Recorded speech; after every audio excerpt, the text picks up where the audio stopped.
So guys, meron tayo ditong Isuzu Crosswind XUV. Ayan.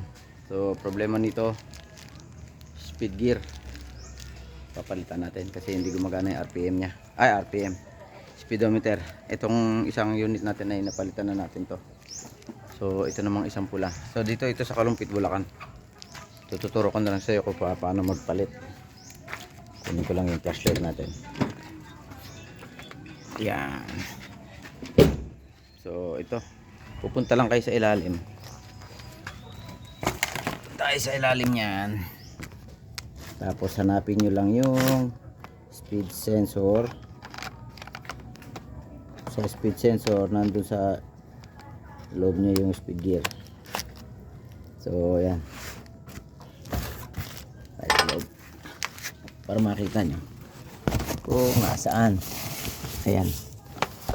Oops, merong leak yung ano niya. Transmission niya may leak ah. I-rotate ko lang yung camera guys. Nandito yan eh. Ayan oh. Saan ba yan? Ito yan. Yung may, ayan yung may wire. Ayan. Nakikita nyo yan. Ito yan. Ayan yung speed sensor. Yung harness nya, harness sa loob yung speed gear sa loob nya. Tapos sa loob naman dito transmission sa buntot yung speed drive gear. So ito, meron tayong video nito kung paano nyo ma-check yan kung gumagana o hindi yung speed sensor o yung speed gear. May video tayo niyan, no? Check nyo na lang. So ito kasi mabilisan lang. So kailangan nyo tanggalin ito. Tanggalin nyo yung socket. Tapos ikutin nyo to. Meron siya number 12 dyan. Tornilyo din. Pwede nyo ibuka ito. Pukpukin nyo lang ito ng ano. Or kung meron kayong pang impact na ano, na pantanggal, pwede ito kasi meron lang naman o-ring yan dito. So yun lang. Kalasin muna natin, no? Tanggalin nyo yung socket. Bunuti, pagtanggal yung socket, pwede kahit iwan nyo lang yan. Tapos diretso na kayo dito. Yan. Para matanggal yan, yung number 12. Ito, yun nandyan. Na tornilyo, ayan. Ito. Ayan, tornilyo. So, nagkakatas yung ano nya. Doon galing sa taas, sa may knob. So, ayan. Okay. So, ito na mga sir. Tanggalin nyo lang yung bolt na 12 volt doon, tapos pukpukin nyo ito ng ano, screwdriver para umusog siya. Kukuha nyo na yan. So may tumulo na langis dyan. Ayan. Ayun, sabi ko na may tutulo na langis. Normal yan. Ayan, hanggang dyan lang yan. Oo nga, bungal na nga. Ayan. So yun, positive, labas muna natin.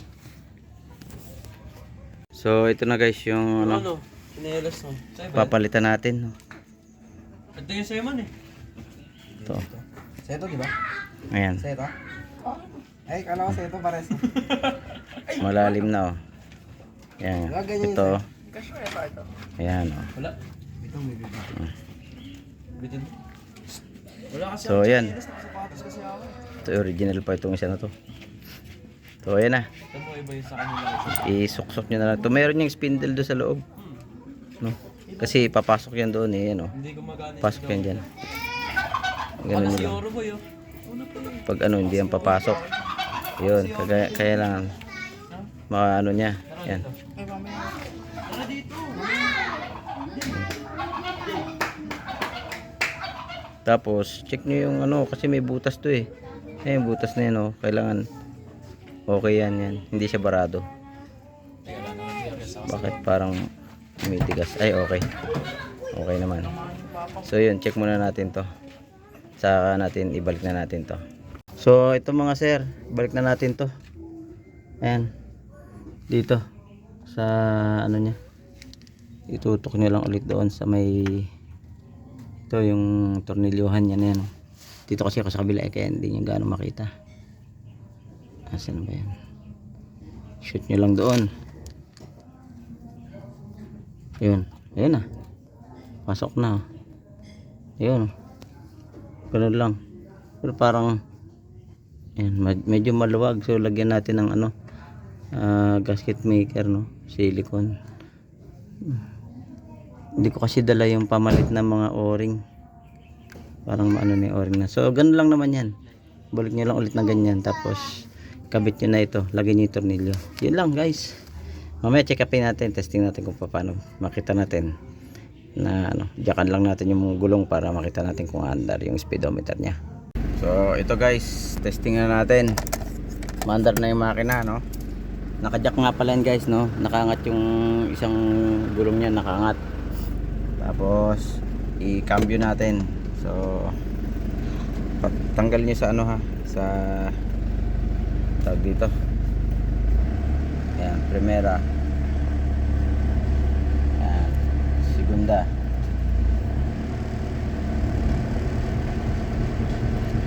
Ayan, so yun. Kumana na. So yun lang guys. Thank you. God bless.